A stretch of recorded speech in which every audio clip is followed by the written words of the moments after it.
Good morning all of you. स्वागत आहे तुम्हा सर्वांचं आपल्या यूट्यूब चॅनल गुरुकुल स्टडी अकॅडमीमध्ये. तर आज आपण प्रॅक्टिस सेट 2.4 क्वाड्रॅटिक इक्वेशनमधला यामध्ये प्रॅक्टिस सेट 2.4 मधला क्वेश्चन नंबर 2 मधला आपण कोणता क्वेश्चन पाहत आहे? Question number 4. Solve the following quadratic equation using formula method. Formula मेथडमध्ये तुम्हाला सर्वात महत्त्वाचा फॉर्म्युला माहित आहे? सांगा पटकन. x is equal to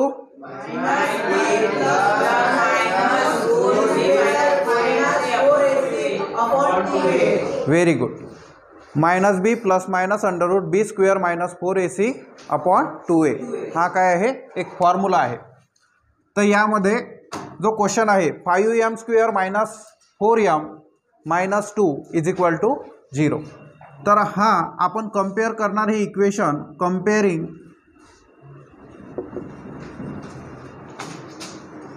given equation काय आहे? 5m square minus 4m minus 2 is equal to 0 with कशासोबत कंपेअर करतो आपण? जनरल फॉर्म किंवा स्टँडर्ड फॉर्म. जनरल फॉर्म काय आहे क्वाड्रॅटिक इक्वेशनचा? ax square plus bx plus c is equal to 0. हा जनरल फॉर्म आहे. तर यामध्ये एक्स स्क्वेअरचा कोइफिशियंट a आहे आणि m स्क्वेअरचा कोइफिशियंट काय आहे इथे? 5. म्हणजे a ची व्हॅल्यू काय होणार? 5 होणार आहे. a इज इक्वल टू काय होणार? 5. त्यानंतर b is equal to minus 4 आणि c is equal to minus 2. तर अशा प्रकारे आपल्याला ह्या व्हॅल्यू मिळालेले आहेत. त्यानंतर आपण काय फाइंड करतो? डेल्टा. डेल्टा म्हणजेच काय? बी स्क्वेअर मायनस 4ac. बी स्क्वेअर किती आहे? बी ची व्हॅल्यू काय आहे? मायनस 4. त्याचा स्क्वेअर मायनस 4 मल्टिप्लाय ए ची व्हॅल्यू किती आहे? 5 मल्टिप्लाय सी ची व्हॅल्यू किती आहे? मायनस 2. आता हे इथचं मायनस आणि हे मायनस मायनस मायनस काय होतील? प्लस होतील. आणि मायनसचा स्क्वेअर हा नेहमी कसा असतो? प्लस असतो. तर पॉझिटिव्ह. ओके. 16. आता मायनस मायनस प्लस. ओके. 4 2 चा 8 आणि 8 पंच 40. म्हणजेच डायरेक्ट आपण लिहू शकतो इथे 40. आलं लक्षात? तर 16 प्लस 40 56. हाही आले आपले डेल्टाची व्हॅल्यू. डेल्टा म्हणजेच काय? बी स्क्वेअर मायनस 4ac. याला आपण काय म्हणत असतो? डिस्क्रिमिनंट म्हणतो. काय म्हणतो? हा डेल्टा म्हणजेच काय? डिस्क्रिमिनंट. ओके. त्याचे फॉर्म्युला काय आहे? बी स्क्वेअर मायनस 4ac. आता आपण यूज करणार आहे फॉर्म्युला. नाव आता इथे आपल्याला इथे यमच्या फॉर्ममध्ये दिलेला आहे म्हणजे आपण रूट कशाचे काढणार? यम. ओके. तर यम इज इक्वल टू जसं की आपण इथे एक्स लिहितो तर आता इथे काय लिहिणार आपण? यम लिहिणार. बरोबर. तर मायनस बी फॉर्म्युला काय आहे? Minus B plus minus under root B square minus 4ac upon 2 into A. तर आपल्याकडे सर्व व्हॅल्यू आलेले आहेत. बी ची व्हॅल्यू काय आहे? हा मायनस फॉर्म्युल्यामधला बी काय आहे? मायनस 4. म्हणून ब्रॅकेटमध्ये मायनस 4 लिहायचा प्लस मायनस अंडर रूट. आता बी स्क्वेअर मायनस 4ac ची व्हॅल्यू आपण काढलेली आहे. किती आहे? 56 अपॉन मध्ये 2 मल्टिप्लाय ए ची व्हॅल्यू काय आहे? 5. तर m is equal to therefore m equal to आता मायनस मायनस काय होणार? प्लस. म्हणजे प्लस 4 लिहिणार आपण इथे. Plus minus as it is आहे. आता या अंडर रूट 56ला आपण याचे फॅक्टर पाडू शकतो का? 14 4चा म्हणजे 14 गुणिला 4 याचा अर्थ काय होतो? 56 म्हणजे 56. आलं लक्षात? तर या 4चं आपल्याला रूट निघते 2. बरोबर ना? आणि हे 14 ॲज इट इज त्या अंडर रूटमध्ये राहणार आहे. म्हणजेच आपण लिहू शकतो 14 मल्टिप्लाय 4 अपॉन 5 मल्टिप्लाय 2 म्हणजेच काय होणार? 10. तर therefore m is equal to 4 plus minus आता हा 4चा रूट निघणार 2 अंडर रूट काय राहणार? 14. या 14ला आपण फॅक्टर जरी पाडले तरी त्याचं पूर्ण रूट या ठिकाणी निघत नाही आहेत. ठीक आहे, 7 2 14, 7चाही निघत नाही, 2चं सुद्धा पूर्ण परफेक्ट रूट निघते का, नाही. म्हणून आपण त्याला ॲज इट इज रूटमध्ये ठेवणार आहोत. आता इथे तुम्ही पाहू शकता इथे 4 आहे, इथे 2 आहे, म्हणजे इथून जर आपण 2 कॉमन काढू शकतो. तर therefore m is equal to 2 जर कॉमन काढला तर इथं काय राहणार 2 प्लस मायनस इथून 2 कॉमन काढलेला आहे म्हणजे फक्त काय राहणार √14 अपॉन मध्ये 10 आणि 2 1 चा 2 2 5 चा 10 2 5 चा 10. तर देअरफॉर या ठिकाणी 2 आपल्याला रूट्स या ठिकाणी मिळालेले आहेत. 2 प्लस मायनस याला जर √14 अपॉन मध्ये काय 5. तर हे प्लस मायनस म्हणजे एकदा प्लस घ्यायचं एकदा मायनस घ्यायचं, म्हणजेच असे 2 रूट आपल्याला मिळतात. ठीक आहे ना. तर कॉमा करून आपण लिहू शकतो m is equal to 2 minus √14 upon 5. ठीक आहे, हे ऑरमध्ये लिहा. अशा प्रकारचे 2 रूट्स आपल्याला मिळालेले आहेत, पण स्टेटमेंट लिहिणं हे त्याच्याही पेक्षा गरजेचं आहे, कारण की त्याला हाफ मार्क आपल्याला मिळत असतो. तर पहिलं काय आहे 2 plus √14 upon 5 comma 2 minus √14 upon 5 are the roots of given quadratic equation. इथे कॉमन करता और लिहा. ठीक आहे, हे काय आहे गिवन क्वाड्रॅटिक इक्वेशनचे 2 रूट्स आलेले आहेत. समजलं सर्वांना? राईट करा.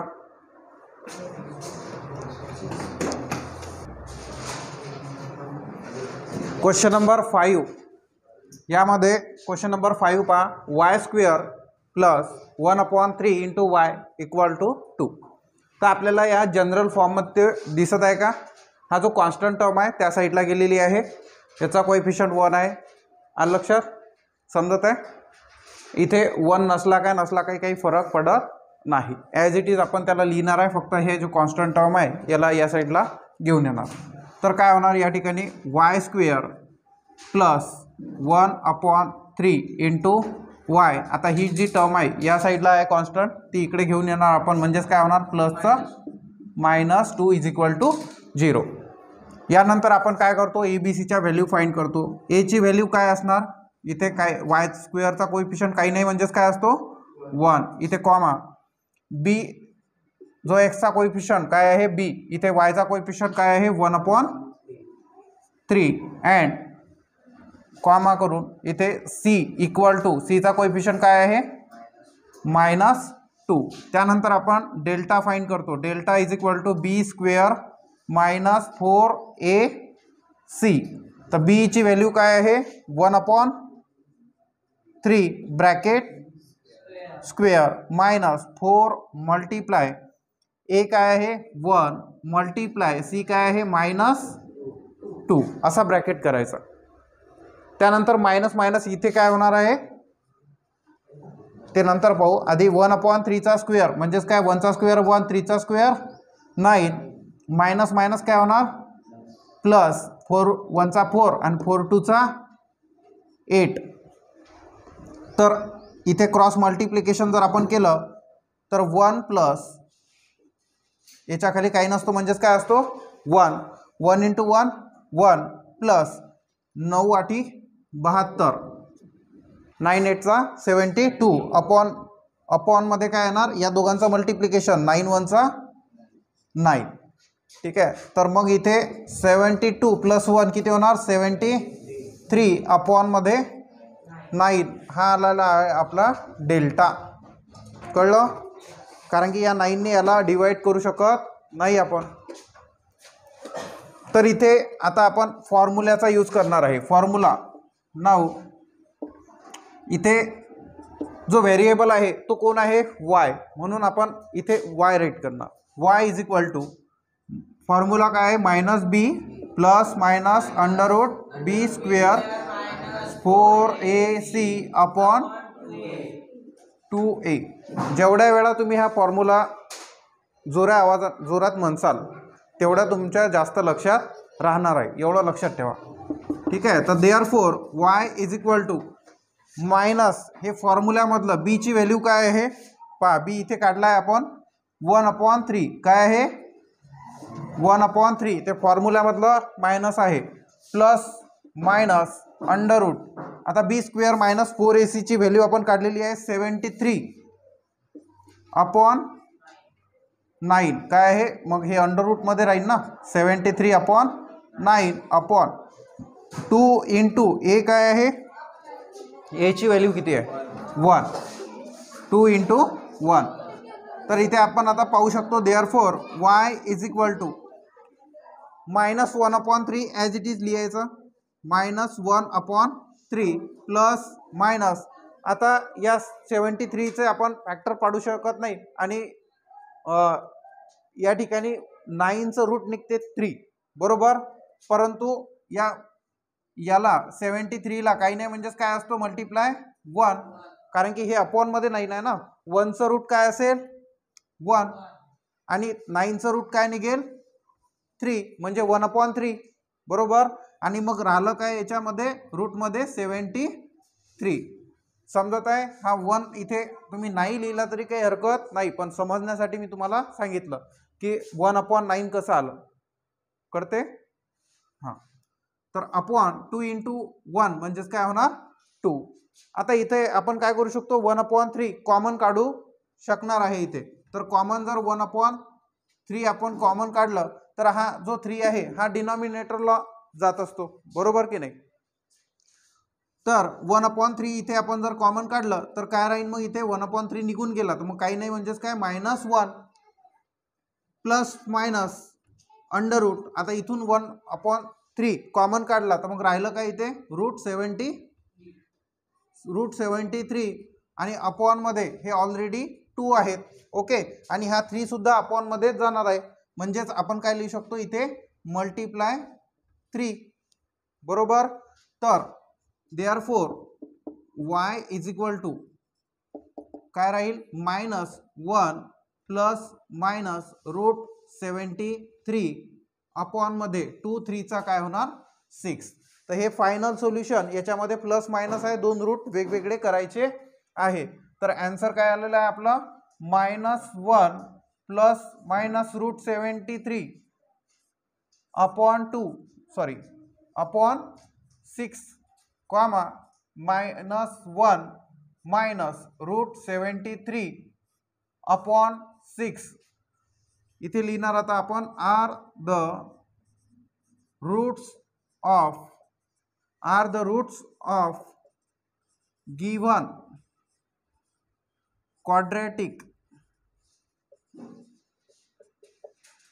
Quadratic equation. हे जे सेंटेन्स आहे हे लिहिणं खूप महत्त्वाचं आहे. आलं का लक्षात. याचा तुम्हाला हाफ मार्क मिळत असतो. राईट करा सर्वांनी. तर नेक्स्ट 6 नंबरचा जो क्वेश्चन आहे 5x² plus 13x plus 8 is equal to 0. हा क्वेश्चन स्टार क्वेश्चन आहे. 3 मार्कसाठी नोव्हेंबर 2020 मध्ये विचारलेला आहे. यापुढे सुद्धा विचारू शकता आणि 3 मार्क हे जास्त वेटेज आहे, त्यामुळे व्यवस्थित लक्ष द्या. कंपेअरिंग इक्वेशन. जे इक्वेशन आहे ते आपण कशासोबत कंपेअर करत असतो general form of quadratic equation. तर इक्वेशन काय आहे आपलं 5x² plus 13x plus 8 is equal to 0. तर x² चा कोएफिशियंट a असतो, इथे काय आहे 5. तर a ची व्हॅल्यू काय होणार आहे 5 कॉमा b ची व्हॅल्यू काय होईल माहित आहे तुम्हाला आता काय आहे 13 आणि c ची व्हॅल्यू काय असेल c इज इक्वल टू 8. त्यानंतर डेल्टा इक्वल टू काय फॉर्म्युला आहे b² minus 4ac is equal to b ची व्हॅल्यू किती आहे 13, त्याचा काय असणार स्क्वेअर, मायनस 4 मल्टिप्लाय ए किती आहे 5 मल्टिप्लाय सी किती आहे 8. तर इथे 13चा जर स्क्वेअर आपण पाहिला तर 169 169 मायनस आता याच्यामध्ये 5 4चा 20 आणि 4 दुनी 2 8चा 16 आणि 0 ॲज इट इज म्हणजेच काय राहणार 160. कळत आहे. इज इक्वल टू आता 160 मध्ये किती मिळवले तर 169 होतात 9. ओके, तुम्ही गॅप सुद्धा पाहू शकता किंवा डायरेक्ट सबट्रॅक्शन सुद्धा करू शकता. बरोबर. तर बी स्क्वेअर मायनस 4ac म्हणजे डेल्टाची व्हॅल्यू किती आलेली आहे 9. यानंतर आपण काय करतो फॉर्म्युला सांगा पटकन. फॉर्म्युला काय आहे x इज इक्वल टू कोण सांगेल मायनस बी प्लस मायनस अंडर रूट बी square minus 4ac upon 2a. Very good.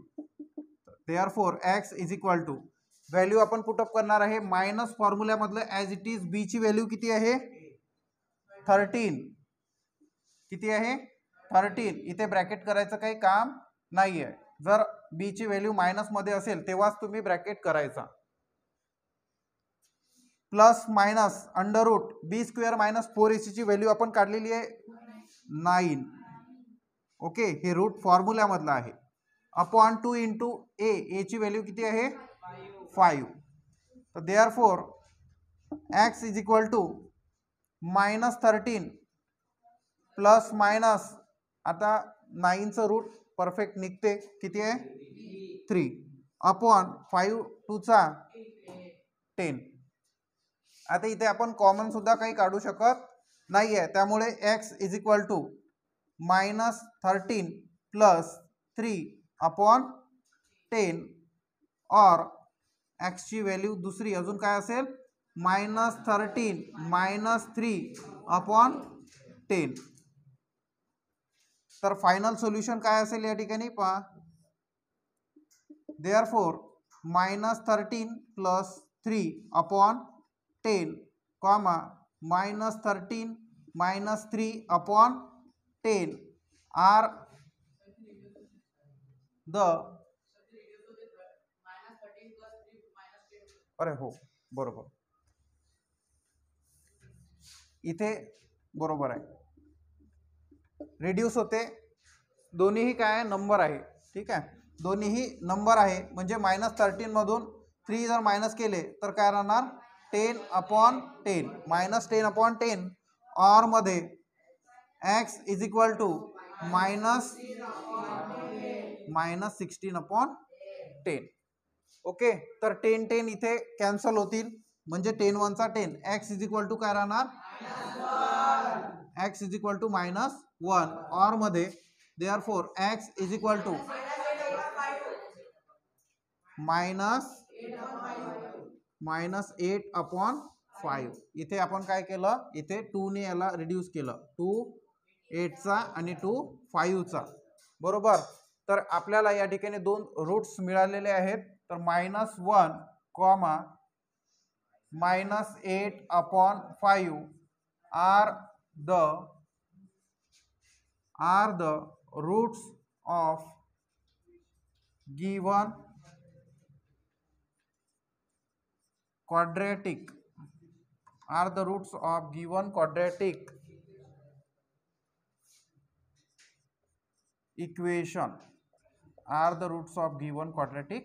equation write करा. त्यानंतर नेक्स्ट आणि लास्ट क्वेश्चन आहे क्वेश्चन नंबर 3. यामध्ये आपल्याला क्वेश्चन पाहायला मोठा वाटतो पण काही नाही आहे, एकदम चिल्लर क्वेश्चन आहे. With the help of the flow chart given below solve the equation.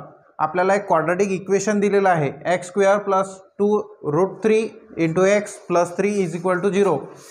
तर या ठिकाणी आपल्याला 4 स्टेपमध्ये याला सॉल्व करायचं आहे. हा एक तुम्हाला फ्लो चार्ट दिलेला आहे. Find the value of A B C by comparing x square plus 2√3 into x plus 3 is equal to 0 with आपण कम्पेअर कशाला करतो जनरल फॉर्म जो आहे क्वाड्रॅटिक इक्वेशनचा त्याला. म्हणजे ही झाली आपली फर्स्ट स्टेप. याला आपण काय म्हणू फर्स्ट स्टेप. एकदम सोप्या पद्धतीने आपण याला सॉल्व करणार आहे. त्यानंतर पहा याला कम्पेअर केलं तर ABCच्या व्हॅल्यू मिळतील आपल्याला.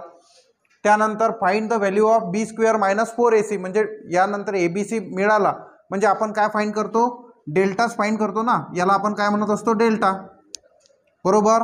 तर ही असणार आपली सेकंड स्टेप सेकंड. त्यानंतर right the formula for solving the quadratic equation. यानंतर आपण काय फॉर्म्युलाच राईट करत असतो म्हणजे ही कोणती असणार स्टेप 3 आणि नंतर सबस्टिट्यूट करायचे ABCच्या व्हॅल्यू. ही असणार आपली स्टेप करते. तर 1 बाय 1 आपण याला सॉल्व करू. Find the values of ABC by comparing. याला कम्पेअर करायचं याच्यासोबत. तर ABCच्या व्हॅल्यू काय असेल आधी इक्वेशन लिहून घ्या. X square plus 2√3 into x plus 3 is equal to 0. त्याला जर आपल्याला कम्पेअर करायचं असेल कम्पेअरिंग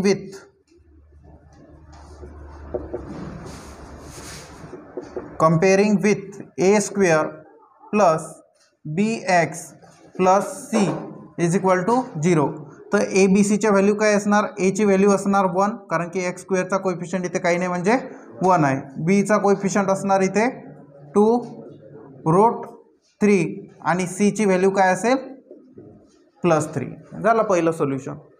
त्यानंतर सेकंड आपण काय करत असतो डेल्टा फाइंड करतो. डेल्टा म्हणजेच काय बी स्क्वेअर मायनस 4AC बरोबर. बी स्क्वेअर मायनस 4AC याचीच व्हॅल्यू फाइंड करणार आहे आपण करते. तर बीची व्हॅल्यू काय आहे इथे 2√3 ब्रॅकेटचा square 2√3 bracket square minus 4 into एची व्हॅल्यू किती आहे 1 आहे इंटू C किती आहे या ठिकाणी आपल्याला दिलेला आहे 3 करते.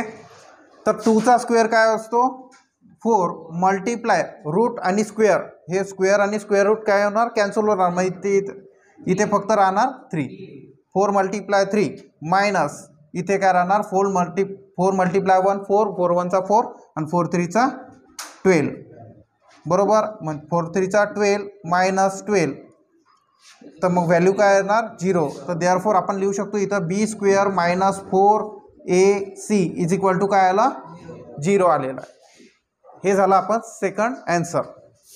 त्यानंतर काय म्हटलं फॉर्म्युला लिहायचा आहे. त्यानंतर काय लिहायचं आहे फॉर्म्युला लिहायचा आहे. फॉर्म्युला माहिती आहे आपल्याला x is equal to minus B plus minus under root B square minus 4A upon 2 into a. Formula लिहायचा. हे झालं third step. Write the formula for solving quadratic equation. Step 3चा आन्सर इथं झालं. आता सबस्टिट्यूट करायचे ABCच्या व्हॅल्यू आणि solve करायचं म्हणजे हे झालं आपलं फायनल सोल्युशन बरोबर. तर मायनस बीची व्हॅल्यू काय आहे इथे x is equal to 2 into 3 plus minus आता अंडर रूट बी स्क्वेअर मायनस 4AC ची व्हॅल्यू काय आलेली आहे अंडर रूट 0 अपॉन मध्ये काय आहे 2 इंटू एची व्हॅल्यू किती आहे 1. देअरफॉर आपण इथे लिहू शकतो x is equal to minus 2 into √3 2 into √3 plus minus या 0चं रूट काय असणार 0 आणि अपॉन मध्ये काय आहे 2 इंटू 1 म्हणजेच काय 2. आता प्लस मायनस 0 याचा काही अर्थ आहे का 0 लिहिला काय नाही लिहिला काही फरक पडणार आहे आलं का लक्षात. म्हणून आपण त्याला लिहिणार नाही. आता ही टर्म पूर्ण काय झाली मल्टिप्लिकेशनमध्ये झाली वरची आणि खाली बरोबर. तर मग आता इथे आपण 2 आणि 2 काय करू शकतो कॅन्सल करू शकतो. आणि रूट्स हे नेहमी कसे असतात एक्स इज इक्वल टू आता काय असणार मायनस अंडर रूट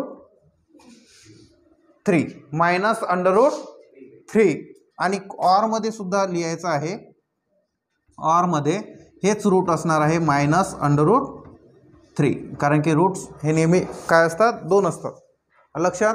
तर -√3 आणि -√3 तुम्ही तिथे +0 आणि -0 आहे, पण लिहायचं काही काम आहे का, नाही. म्हणून are the roots of given quadratic equation. याचा स्टेटमेंट काय असेल, -√3, -√3 are the roots of given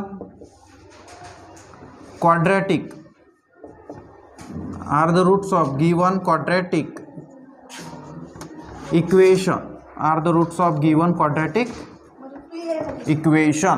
तर अशा प्रकारे या ठिकाणी आपण हा क्वेश्चन सॉल्व केलेला आहे. Thanks for watching. तुमच्या फ्रेंड्सला शेअर करा, लाईक करा, शेअर करा आणि सबस्क्राईब करा. थँक्यू.